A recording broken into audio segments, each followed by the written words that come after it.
જૂનાગઢના ગિરનાર વિસ્તારમાં દબાણ હટાવવાની કામગીરી ભવનાથ પોલીસ અને દબાણ શાખાની સંયુક્ત કામગીરી યાત્રિકોની સુરક્ષાને ધ્યાનમાં રાખીને પ્રશાસનનો નિર્ણય નિર્વાણ લાડુ મહોત્સવ પહેલા દબાણ હટાવ કામગીરી લંબે હનુમાનથી લઈ ગિરનાર સુધીના તમામ દબાણો હટાવવામાં આવ્યા છે ત્યારે જૂનાગઢની આ ઘટના કે જ્યાં ભવનાથ પોલીસ અને દબાણ શાખાની ટીમે સંયુક્ત રીતે કામગીરી કરી છે યાત્રિકોની સુરક્ષાને ધ્યાનમાં રાખી આ નિર્ણય કરવામાં આવ્યો જેટલા પણ દબાણ હતા તે દબાણને દૂર કરી રસ્તો પહોળો કરવાની આ સાથે જ યાત્રિકો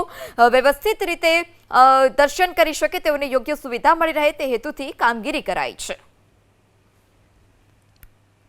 લંબે હનુમાનથી લઈ ગિરનાર સુધીના તમામ દબાણો હટાવવામાં આવ્યા છે ત્યારે જૂનાગઢની આ ઘટના કે જ્યાં ભવનાથ પોલીસ અને દબાણ શાખાની ટીમે સંયુક્ત રીતે કામગીરી કરી છે યાત્રિકોની સુરક્ષાને ધ્યાનમાં રાખી આ નિર્ણય કરવામાં આવ્યો જેટલા પણ દબાણ હતા તે દબાણને દૂર કરી રસ્તો પહોળો કરવાની આ સાથે જ યાત્રિકો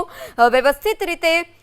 દર્શન કરી શકે તેઓને યોગ્ય સુવિધા મળી રહે તે હેતુથી કામગીરી કરાઈ છે।